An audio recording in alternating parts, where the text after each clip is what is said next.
16 जून 2013 की वह काली अंधेरी रात केदारनाथ में बारिश रुकने का नाम नहीं ले रही थी और देखते ही देखते इसने विकराल प्रलय का रूप ले लिया।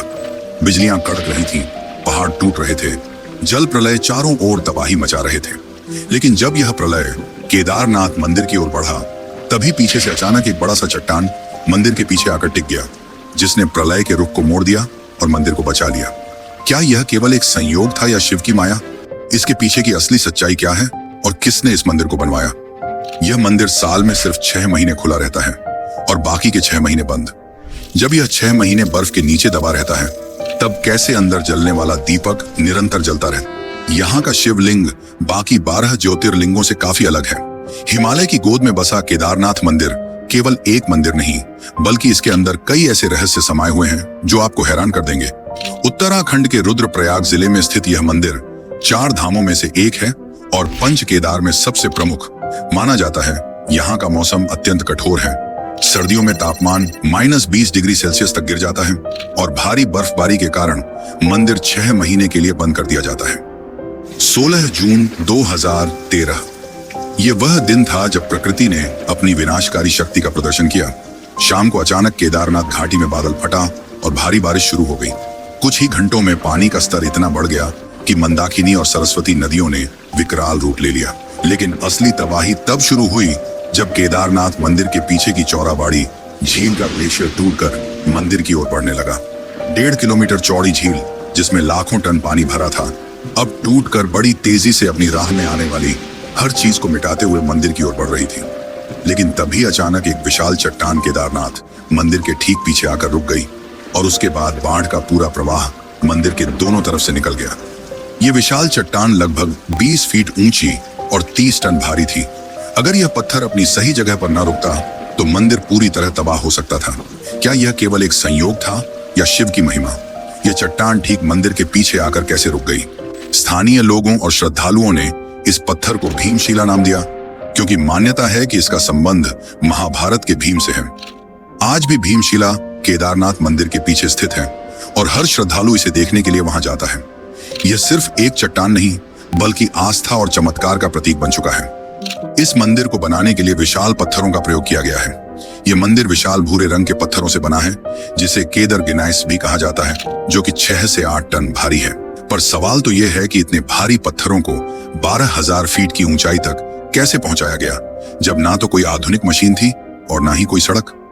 सबसे चौंकाने वाली बात तो यह है कि मंदिर में किसी भी पत्थर को जोड़ने के लिए सीमेंट या गारा का प्रयोग नहीं किया गया है, बल्कि पत्थरों को इंटरलॉकिंग तकनीक से जोड़ा गया है, जिससे यह बिना किसी बाहरी सहारे के मजबूती से टिके रहते हैं।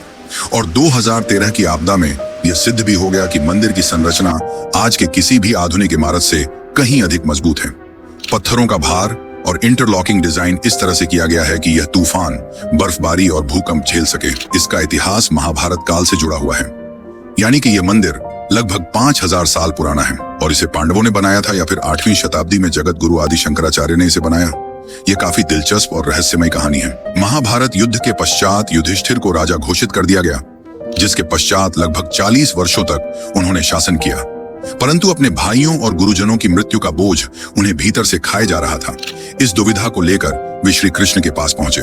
तब श्री कृष्ण ने उन्हें बताया कि पांडवों को अपने ही भाइयों और गुरुओं का वध करने के कारण ब्रह्महत्या का पाप लगा है और इससे उन्हें मुक्ति केवल महादेव ही दिला सकते हैं। इसके पश्चात 5 पांडव द्रौपदी सहित महादेव की खोज में हिमालय की ओर प्रस्थान कर गए। माना जाता है कि अपने ही भाइयों और गुरुओं की हत्या करने वाले पांडवों से शिव काफी क्रोधित थे और पांडवों को दर्शन नहीं देना चाहते थे। जब पांडव केदार क्षेत्र पहुंचे, तब शिव ने एक भैंस का रूप धारण कर लिया और अन्य भैंसों के झुंड में जा छिपे। जैसे ही भीम ने उसे पकड़ने की कोशिश की, वह धरती में समाने लगे, लेकिन भीम ने उसे जोर से खींच लिया, जिससे भैंस का कुबड़ यानी पीठ का भाग बाहर रह गया। यही कुबड़ आज केदारनाथ के मुख्य शिवलिंग के रूप में पूजा जाता है। शिव के अन्य अंग भी विभिन्न स्थानों पर प्रकट हुए। भुजाएं तुंगनाथ में, मुख रुद्रनाथ में, नाभि मध्य महेश्वर में और जटा कल्पेश्वर में। इन 5 भागों को आज पंच केदार के रूप में पूजा जाता है। इसके पश्चात भगवान शिव प्रकट हुए और पांडवों को आशीर्वाद दिया। उन्होंने कहा कि जो भी सच्चे मन से इस स्थान की यात्रा करेगा, वह पापों से मुक्त हो जाएगा। इसके बाद पांडवों ने यहाँ भगवान शिव का भव्य मंदिर बनवाया, जिसे आज केदारनाथ मंदिर के नाम से जाना जाता है। 8वीं शताब्दी में जगत गुरु आदि शंकराचार्य ने इस मंदिर का पुनः निर्माण कराया। उन्होंने 32 वर्ष की अल्पायु में पूरे भारत में 4 धामों की स्थापना की, जिनमें से एक केदारनाथ भी था। आज भी केदारनाथ मंदिर के पीछे उनकी समाधि स्थित है, जिसे आदि शंकराचार्य समाधि स्थल कहा जाता है। केदारनाथ श्रद्धालुओं के लिए आस्था का केंद्र है और हजारों वर्षों से इसकी यात्रा जारी है। 16 किलोमीटर की कठिन पैदल यात्रा के बाद जब यात्री केदारनाथ मंदिर के प्रांगण में प्रवेश करते हैं तो उनकी सारी थकान अपने आप गायब हो जाती है। यहाँ की ठंडी हवा, बर्फ से ढकी चोटियां और मंदाकिनी नदी का प्रवाह मानो एक अलग ही दुनिया में ले जाता है। मंदिर में प्रवेश करने के बाद श्रद्धालु मुख्य शिवलिंग के दर्शन करते हैं, जो कि एक त्रिकोणाकार काले पत्थर के रूप में है। मान्यता है कि यही भगवान शिव का कुबड़ है, जिसे उन्होंने पांडवों को दर्शन देने के समय प्रकट किया था। मंदिर हर सुबह 4 बजे खुलता है और रात 9 बजे बंद होता है। सुबह 4 बजे शिवलिंग की अभिषेक पूजा होती है, जिसमें भाग लेने के लिए विशेष बुकिंग करनी पड़ती है। इस मंदिर के बारे में एक रहस्य ऐसा भी है जिसने वैज्ञानिकों को भी चौंका दिया है। केदारनाथ मंदिर लगभग 400 वर्षों तक ग्लेशियर के नीचे दबा रहा, लेकिन इसके बावजूद मंदिर को कुछ नहीं हुआ। यानी कि अगर केदारनाथ की जगह कोई और मंदिर होता तो वह कब का नष्ट हो चुका होता, लेकिन केदारनाथ को कुछ नहीं हुआ। वैज्ञानिकों के अनुसार 1300 से 1800 ईस्वी के बीच पृथ्वी पर एक लघु हिमयुग यानी कि लिटिल आइस एज आया था। इस दौरान हिमालय में भारी हिमपात हुआ, जिससे केदारनाथ पूरी तरह बर्फ के नीचे दब गया। लगभग 400 वर्षों तक यह मंदिर बर्फ की मोटी चादर के बीच दबा रहा, लेकिन जब 400 सालों बाद बर्फ पिघली तो मंदिर ज्यों का त्यों खड़ा था। उसे एक खरोंच तक नहीं आई थी कि यह मंदिर इस प्रकार बनाया गया है कि यह सभी प्राकृतिक आपदाओं को सहन कर सकता है। मंदिर के निर्माण में इंटरलॉकिंग तकनीक का उपयोग किया गया है। इस तकनीक में पत्थरों को इस प्रकार काटा जाता है कि वे एक दूसरे में पूरी तरह फिट हो जाएं। इस तकनीक का लाभ यह हुआ कि जब बर्फ का दबाव पड़ा तो मंदिर की दीवारों ने इसे सहन कर लिया और पत्थर अपनी जगह से हिले तक नहीं। भले ही यह मंदिर 400 वर्षों तक बर्फ में दबा रहा, लेकिन आज भी यह साल में सिर्फ 6 महीने ही खुला रहता है और बाकी 6 महीने बर्फ में दबा रहता है। माना जाता है कि इस दौरान यक्ष और गंधर्व स्वयं इस मंदिर में आकर भगवान शिव की पूजा करते हैं। लेकिन क्या आपने कभी सोचा है कि इसके पीछे का रहस्य क्या है? केदारनाथ धाम के दरवाजे अक्षय तृतीया के दिन खोले जाते हैं और फिर 6 महीने बाद भाई दूज के दिन बंद कर दिए जाते हैं। हजारों साल पुराने इस मंदिर में पूजा बड़े ही विधि विधान से की जाती है। सुबह की पहली पूजा में शिवलिंग को पवित्र जल से स्नान कराया जाता है, फिर घी का लेप लगाया जाता है और उसके बाद ज्योतिर्लिंग की आरती होती है, जिसमें आम भक्त शामिल नहीं हो सकते। शाम के समय शिवलिंग का विशेष श्रृंगार किया जाता है। इस दौरान भक्त केवल दूर से ही भगवान के दर्शन कर सकते हैं। माना जाता है कि 6 महीने तक मनुष्य यानी आम जनता भगवान शिव की पूजा अर्चना करते हैं और जब भारी बर्फबारी के कारण मंदिर के कपाट बंद कर दिए जाते हैं तो देव, यक्ष और गंधर्व स्वयं भगवान शिव की पूजा करते हैं। कई बार जब कपाट खोले जाते हैं तो मंदिर के अंदर बेलपत्र, फूल और अन्य पूजन सामग्री ताजा अवस्था में मिलती है, जो इस रहस्य को और भी गहरा बना देती है। केदारनाथ के दरवाजे बंद होने पर भगवान शिव की पंचमुखी चांदी की मूर्ति को ऊखी मठ के ओंकारेश्वर मंदिर में ले जाया जाता है, जहां अगले 6 महीने तक उसकी पूजा की जाती है। मंदिर को 6 महीने के लिए बंद करने से पहले मंदिर के अंदर एक अखंड ज्योति जलाई जाती है, जो बिना किसी देखरेख के 6 महीने तक लगातार जलती रहती है। यह कोई साधारण दीपक नहीं, बल्कि श्रद्धा, आस्था और दिव्य शक्ति का प्रतीक है। आप ही सोचिए, 6 महीने तक मंदिर का द्वार नहीं खुलता, बाहर चारों तरफ कई फीट मोटी बर्फ जमी होती है, तापमान 0 से -20 डिग्री सेल्सियस नीचे तक गिर जाता है। ऐसे वातावरण में न तो हवा का संचार होता है और न ही किसी भी प्रकार की बाहरी गतिविधि।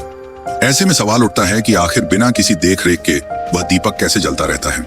घी समाप्त क्यों नहीं होता? बिना ऑक्सीजन के वह लौ कैसे प्रज्वलित रहती है? विज्ञान के पास इन सभी सवालों का कोई जवाब नहीं है, पर माना जाता है कि जब 6 महीने तक यक्ष और गंधर्व शिव की पूजा करते हैं, तब वे ही इस दीपक को जलाए रखते हैं। चाहे इसे आस्था कहें या चमत्कार, लेकिन यह तथ्य है कि हर साल जब कपाट खोले जाते हैं तो वह दीपक जलता हुआ पाया जाता है। यह देखकर भक्तों की आस्था और भी मजबूत हो जाती है।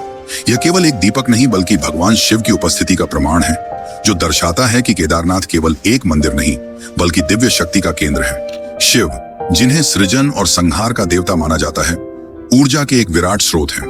भारत के चारों कोनों में स्थापित 4 धाम बद्रीनाथ, द्वारका, जगन्नाथपुरी और रामेश्वरम भारत की आध्यात्मिकता को संतुलित करते हैं और इन 4 धामों का संबंध भी केदारनाथ से जुड़ा हुआ है। केदारनाथ में होने वाली हर घटना, हर कहानी और हर चमत्कार हमें यह सोचने पर मजबूर करता है कि यह स्थान सिर्फ एक मंदिर नहीं बल्कि एक दिव्य शक्ति का केंद्र है। क्या यह संयोग था कि केदारनाथ मंदिर 2013 की भयानक बाढ़ में पूरी तरह सुरक्षित रहा, जबकि उसके चारों ओर की पूरी घाटी तबाह हो गई?